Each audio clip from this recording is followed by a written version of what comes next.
అందరికీ నమస్కారం. ఈరోజు పండ్ల రారాజు అయిన మామిడి రసాస్వాదన చేద్దాం. మామిడి రసం అమోఘం, రుచి అద్వితీయం, రంగు కమనీయము, వాసన బహుపుష్పచంద్ర పరిమళ భరితము, ఆస్వాదన ఆనందభరితము. మామిడి రసం మానస సరోవర జలమిళితము.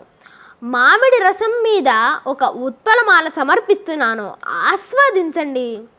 బాలరసాల సాల నవ పల్లవ మామిడి పెద్ద చిన్న ఆ బాలము జుర్రుటెంకయుత పళ్ళను తోలు రసంబు గ్రోలు సమ్మూలము టెంక చీకుచు ప్రమోదమనంతము సర్వ అంగ సత్కేళి సలాపలాలితపు గీతపు కోకిల మంజునాదముల్. వేసవి కాలంలో మామిడి పండ్ల రుచులు అభిరుచులు అనంతము.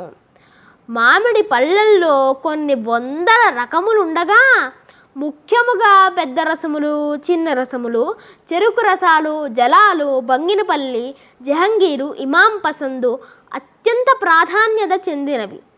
మామిడి రసము అద్భుతము. మామిడి రసపు రంగు కమనీయము.